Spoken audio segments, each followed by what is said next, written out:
Delimitation commission के भी हाल ही में ही रिपोर्ट पेश की गई है, जिसमें कमीशन के द्वारा बोला गया है कि जम्मू कश्मीर की जो सीटें हैं वो बढ़ाई जाएंगी कमीशन के चलते, डीलिमिटेशन कमीशन के चलते। आखिर ये डीलिमिटेशन कमीशन होता क्या है, इसके बारे में हम डिटेल में यहाँ पे डिस्कस करेंगे। तो आपने सारी वीडियो जो है अच्छी तरीके से सुननी है, एंड तक वीडियो को देखना है। अगर कोई भी डाउट होगा तो प्लीज़ अपने डाउट को कॉमेंट सेक्शन में ज़रूर शेयर करना है। तो आइए आज हम लोग स्टार्ट करते हैं, डीलिमिटेशन कमीशन के बारे में पढ़ेंगे और रिपोर्ट में क्या-क्या इनके द्वारा सीट्स बढ़ाई गई हैं, कितनी जम्मू को दी गई हैं, कितनी कश्मीर को दी गई हैं, सारी चीज़ें हम यहाँ पे डिटेल में डिस्कस करेंगे। This is Surabhi, welcome to study hacks.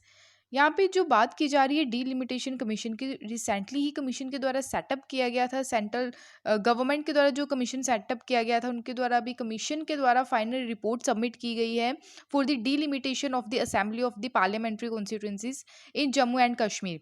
ये जो टॉपिक है ये प्रीलिम्स एंड मेंस के लिए काफ़ी ज़्यादा इंपॉर्टेंट हो जाता है। प्रीलिम्स की अगर हम बात करें तो delimitation commission and related constitutional provisions, Lok Sabha legislative assembly and article 370 के जो टॉपिक्स हैं उससे रिलेटेड काफ़ी ज़्यादा इंपॉर्टेंट हो जाता है। और फॉर मेंस के लिए देखें तो Indian constitution, election, statutory bodies, delimitation process, delimitation of J and related issues के चलते जो टॉपिक्स हैं आपके मेंस से रिलेटेड है, तो उसमें भी ये आर्टिकल जो है ये काफ़ी ज़्यादा इंपॉर्टेंट हो जाता है। उसके अलावा यहाँ पे हम देखें कि टोटल सीट्स जो रखी गई थी डीलिमिटेशन कमीशन की, तो टोटल सीट्स जो थी वो 90 रखी गई थी। क्लियर। तो 90 सीट्स जो थी वो टोटल यहाँ पे अलॉट की गई थी डीलिमिटेशन कमीशन की फॉर जे एंड के लिए। उसके अलावा यहाँ पे हम लोग बात करते हैं, जो जम्मू के लिए दी गई है वो 43 दी गई है। तो यहाँ पे कश्मीर के लिए जो दी गई है वो 47 दी गई है। क्लियर। तो इतना आप लोगों को याद रखना है। यहाँ पे जो स्लाइड है, ठीक है, तो ये स्लाइड आपको इम्पॉर्टेंट है क्योंकि यहाँ पे जो सीट्स बढ़ाई गई हैं, तो असेंबली सीट्स जो 6 इन जम्मू, 43 सीट्स हैं, और 1 कश्मीर के लिए नाउ 47 सीट्स यहाँ पे टोटल देखने को मिलेंगी। Is that clear.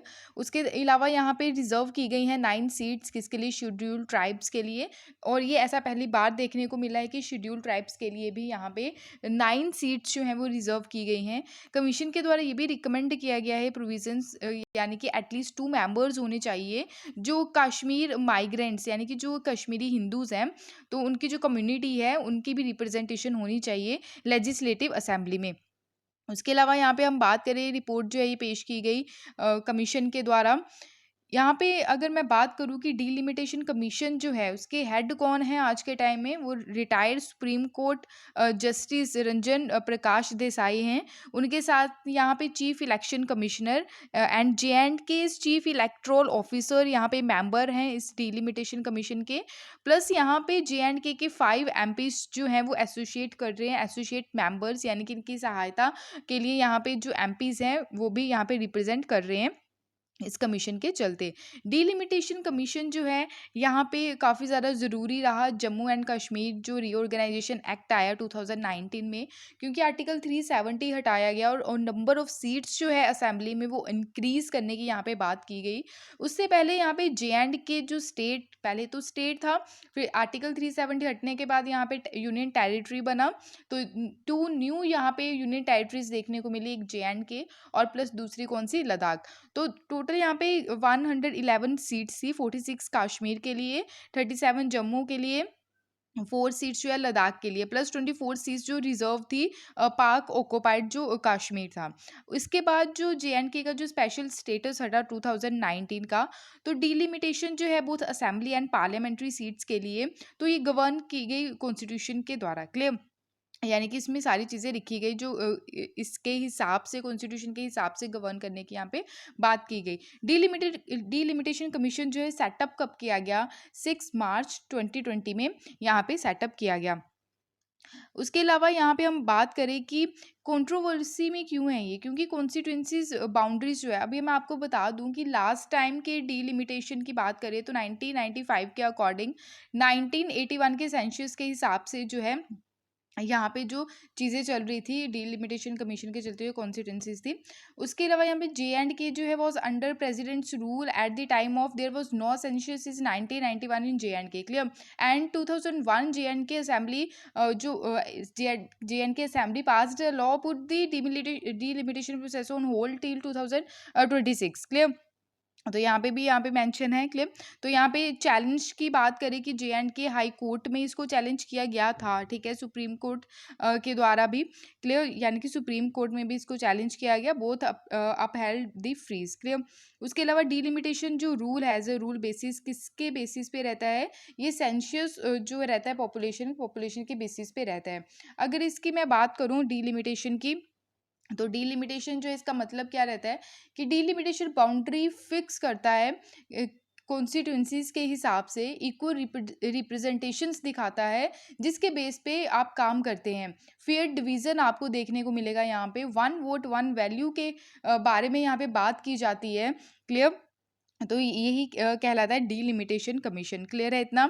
तो बाउंड्रीज और टेरिटोरियल कॉन्स्टिट्यूंसीज के हिसाब से जो है बाउंड्री फिक्स की जाती है असेंबली और लोकसभा सीट्स के लिए, assembly body as per the election commission, clear, यानी कि इलेक्शन कमीशन ऑफ इंडिया जो है वो भी इसमें इन्वॉल्व रहते हैं। तो यहाँ पे डीलिमिटेशन एक्सरसाइज जो है कैरिड आउट की जाती है by an independent high power panel known as delimitation commission. एक और चीज़ है कि यहाँ पे जो ऑर्डर्स रहते हैं इनके कमीशन के, तो किसी भी कोर्ट में इसको क्वेश्चन नहीं किया जा सकता, ये पावर है किसकी, डीलिमिटेशन कमीशन की, और इससे रिलेटेड क्वेश्चन भी पूछा जा चुका है। यहाँ पे जो है सीट्स की लिमिट रखी जाती है, limits of the constituencies, and many result change in the number of seats in the state, population के हिसाब से जो है स्टेट की जो सीट्स है, नंबर ऑफ सीट्स, तो उसको टाइम टू टाइम इसको एक्सटेंड किया जाता है। एक्सरसाइज यानी कि इसमें जो इन्वॉल्व है रिजर्वेशन भी, यानी कि असेंबली की सीट SC और ST के लिए भी यहाँ पे रिजर्वेशंस रखी गई हैं, और equal representation and equal segment of the population की यहाँ पे बात की जा रही है, और फेयर डिवीजन यहाँ पे देखने को मिलता है पर्टिकुलर जोग्राफिकल एरिया का। आई होप आपको ये क्लियर हुआ होगा। इंपॉर्टेंट है ये स्लाइड क्योंकि आर्टिकल 82 यहाँ पे जो बात कर रहा है, ये सेंटर के बारे में बात कर रहा है कि पार्लियामेंट जो है आर्टिकल 82 के तहत एनेक्ट कर सकती है डीलिमिटेशन एक्ट को आफ्टर एवरी सेंसस के बाद। आर्टिकल 170 जो है ये स्टेट के पास पावर है कि स्टेट उसको डिवाइड कर सकता है into territorial constituencies as per the delimitation act after every census, clear. तो ये आर्टिकल काफ़ी ज़्यादा इंपॉर्टेंट है, आर्टिकल 82 पार्लियामेंट के लिए, आर्टिकल 170 जो है ये स्टेट असेंबलीज के लिए, क्लियर। यहाँ पे जो बात की जा रही है, डीलिमिटेशन कमीशन जो है ये एक इंडिपेंडेंट बॉडी है जो कॉन्स्टिट्यूट होती है अंडर आर्टिकल 82 के तहत आफ्टर द पार्लियामेंट जब इनेक्ट करती है डीलिमिटेशन एक्ट, कब, हर सेंसस के बाद। हाउएवर फर्स्ट डीलिमिटेशन एक्सरसाइज कब की गई थी, यानी कि फर्स्ट डीलिमिटेशन कमीशन कब लाया गया था, 1950-51 में लाया गया था with the help of the election commission of India. Delimitation commission act जो है एनेक्ट किया गया इसको 1952 में, और उसके बाद यहाँ पे 4 टाइम्स यहाँ पे देखने को मिला delimitation commission, 1952, 1963, 1973 and 2002 under the act of 1952, 62, 72 and 2002, clear. तो यहाँ पे डीलिमिटेशन कब नहीं आई, 1981 और 1991 सेंसस के बाद, क्लियर। आई होप आपको ये सारी चीज़ें क्लियर हुई होंगी। उसके अलावा यहाँ पे बात करते हैं कि डीलिमिटेशन कमीशन जो है किसके द्वारा अपॉइंट किया जाता है, it's very important for the examination. Delimitation commission is appointed by the president of India, and यहाँ पे जो वर्क किया जाता है कोलैबोरेट किसका रहता है, इलेक्शन कमीशन ऑफ इंडिया का। कंपोजिशन की अगर बात करें कि यहाँ पे जो चेयरपर्सन रहते हैं जिसके अंडर ये हेड करते हैं, जैसे अभी के जो डीलिमिटेशन कमीशन के हेड कौन है, रंजन प्रकाश देसाई हैं। तो यहाँ पे रिटायर्ड सुप्रीम कोर्ट जज होते हैं, चीफ इलेक्शन कमिश्नर होते हैं, रिस्पेक्टिव स्टेट कमीशन जो इलेक्शन कमिश्नर्स रहते हैं स्टेट के, वो भी यहाँ पे रिप्रेजेंट करते हैं। तो ये सारी कंपोजिशन है, ये आप लोगों को याद रखनी है। तो ये था सारा मुद्दा जो अभी रिसेंटली न्यूज़ में है। तो सारी चीज़ें विद डिटेल के साथ मैंने डिस्कस की है, प्लस स्टैटिक पार्ट पे यहाँ पे आप लोगों का कवर होता नज़र आया। तो कोई भी डाउट होगा इससे रिलेटेड तो आप लोगों ने अपने डाउट्स को ज़रूर शेयर करना है, क्लियर। तो ये थी important video for the delimitation commission. Telegram आप ज्वाइन कर सकते हैं for this lecture, for the PDF of this lecture, and यहाँ पे इंस्टाग्राम पे भी आप फॉलो कर सकते हैं। Thank you for watching my video. जय हिंद।